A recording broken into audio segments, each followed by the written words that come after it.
Hey, what's going on everybody? Commander Crane here, and we are back with another Pioneer video, and today we're going to be talking about Madness Aggro in Pioneer. I'm very excited to talk about this deck list today. It is also our first deck tech featuring cards from the brand new Spider-Man set.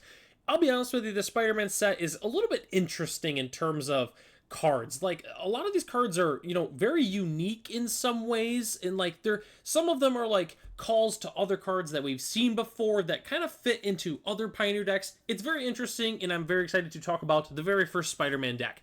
As always, at the end of the video, let me know in the comment section below, what do you think about this deck? Is there a specific card that I should have put in here that I did not? Or do you have suggestions for upcoming videos? Just let me know in the comment section. Okay, so the first one, Madness Aggro. Shout out to Ralphie, longtime channel member, who is very familiar with all these mono red self-discard Madness decks. And when I saw this card, I immediately thought of him and knew I had to do an updated video. And that is the brand new Hobgoblin Mantled Marauder. 2 mana, 1/2, flying in haste, legendary goblin human villain.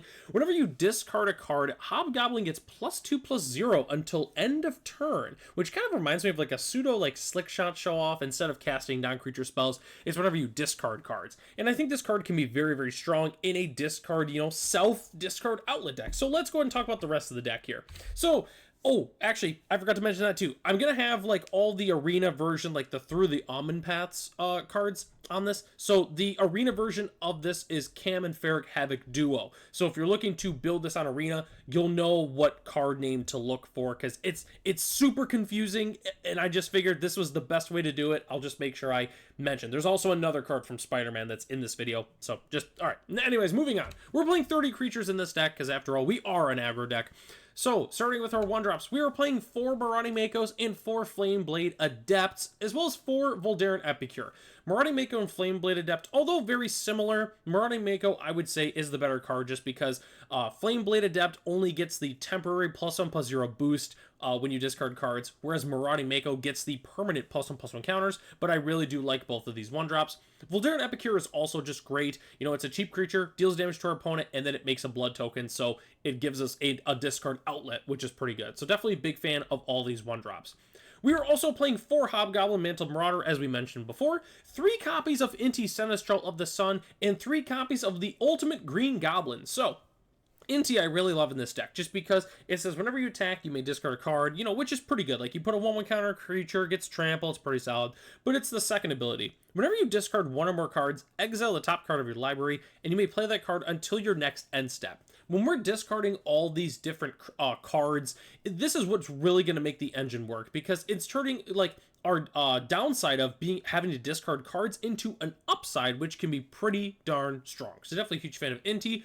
And then Ultimate Green Goblin is like a pseudo Rotting Regisaur of sorts, but what's nice is you can cast this card for the Mayhem itself, so if we discard it, we can cast it, which is pretty good. And then we get the nice ability of having to discard a card at our upkeep, but then we do make a treasure token, which is pretty sweet. So huge fan of that. And also worth mentioning, the the Through the Omen Paths version of it is Rosic, booed but victorious. That is the Through the Omen Paths version of that. So if you're interested in building this deck, once again, you also have the name of this card as well.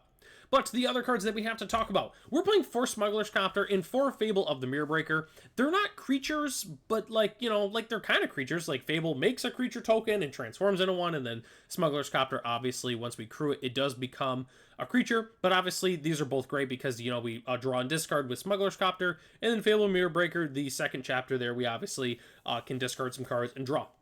So it really just fits the entire theme of the deck.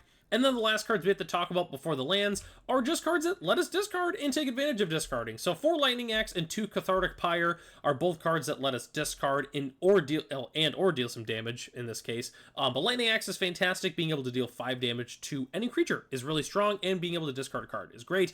I think Cathartic Pyre is such an underrated card, especially being able to discard 2 cards then draw that many is really strong. There's not a lot of cards, especially at instant speed, with this flexibility, so I really think the card is underrated, and that's why I'm playing the 2 copies in there. And then there's Fiery Temper. We basically get to play Lightning Bolt. We discard this card, we pay 1 red, and we get to deal 3 damage to any target, which is pretty cool. So definitely a huge fan of Fiery Temper in this deck. Okay, So that's all the main board cards except for the lands. Let's go and hop into that. We're playing 20 lands. It's a pretty straightforward mono red mana base. We're playing the 4 copies of Den of the Bugbear, and then we're playing 2 cards that actually help us with our theme. We're playing the 1 copy of Gyrereach Sanitarium and the 1 copy of Sukenzen. Obviously, Gyrereach Sanitarium is great because each player draws a card, then discards a card, and then Sukenzen is great because when we discard it with the channel cost, we get to take advantage of all the different discarding things, which is pretty sweet. And then rounding out our lands, we're playing 4 Raminap Ruins because we are a mono-red deck that has room for some utility lands. So that's why we're playing the Raminap Ruins. And then we are playing 10 basic mountains. So I'm personally not a big fan of the Spider-Man basics in this set, I'll be honest with you. And I thought like, okay, I want to do like something with this segment. I've always like mentioned like the spicy basic land of the day. So for the entire duration of the Spider-Man spoilers or Spider-Man season that's going on, I'm going to be doing Elena Danner basics for every single one of these. So we're starting off with this beautiful, beautiful basic mountain from Commander Legends. This one is really clean. I do like this. Elena Danner is one of my favorite artists in the game, probably my favorite. So it's just going to be all Elena Danner basic lands from here on out until I say so. Okay. So let's go and hop into the next thing here. We are going to talk about the sideboard. It's a mono-red sideboard, very customizable for the most part, but I'm playing this based off of what I'm currently running into on Arena, as well as Paper Magic, based off of, obviously, the best decks in the metagame. But we are playing 2 copies of Pithing Needle. It's one of the few ways we really have that, like, somewhat answers Unholy Annex. Like, we can stop them from activating the other room. Like, so that's why we're playing Pithing Needle, but it's also a good catch-all, and we're mono-red. We're playing 2 copies of Unlicensed Hearse. I wanted some Graveyard Hate in our deck, and I think Unlicensed Hearse is our best option. 3 copies of Roiling Vortex. Great because it pings our opponent to death eventually. Like, being able to get that slow chip damage is really good.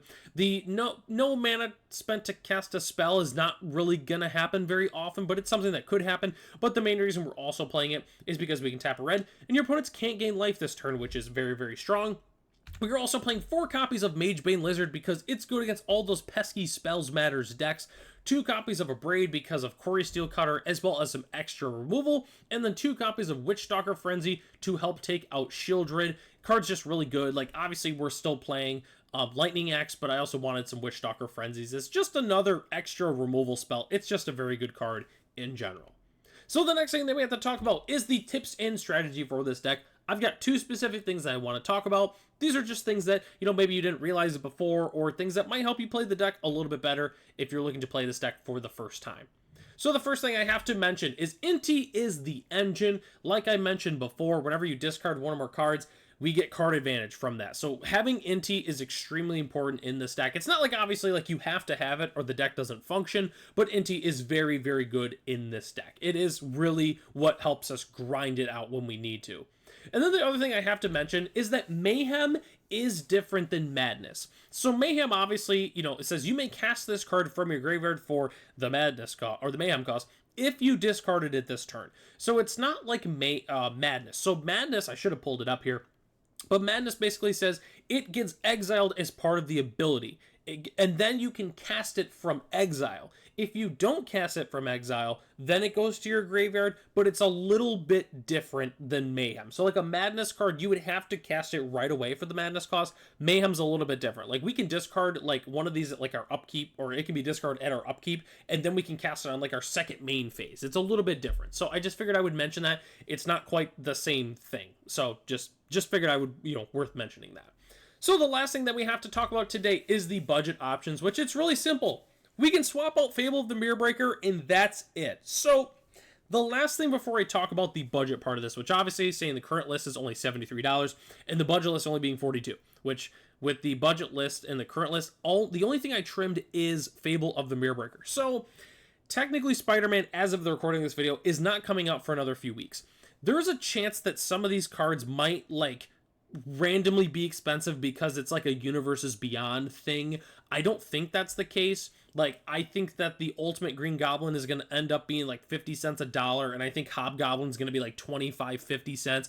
So that's assuming that these cards are cheap, that this deck is going to be incredibly cheap. And again, I don't think they're going to be expensive, so it's kind of just like a guesstimation of what I think they're going to end up being. But this deck, regardless of even if you don't play those cards, is so cheap. It's a mono red deck. We play a lot of weird commons and uncommons that most decks really don't play, so it makes sense that this deck is going to be very cheap. But regardless of it being so cheap, this deck is incredibly fun to play. I really love mono red Madness in Pioneer, and this deck is no exception to that.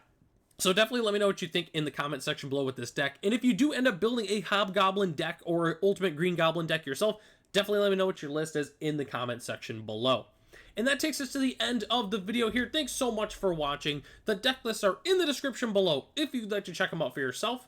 Huge shout out to our channel members, Ralph, Matt, Arcadius, Ray, Gary, Servan Loki, Michael D, our premium channel member, The Common Cold, Jeremy P, BG Stilts, and Darren M. If you're interested in being a channel member, it starts at $1 US a month, and you get access to the exclusive Commander Crane Discord, as well as other features here on the channel. So, I'm Commander Crane, thanks for watching this video, and hope to catch you in the next one.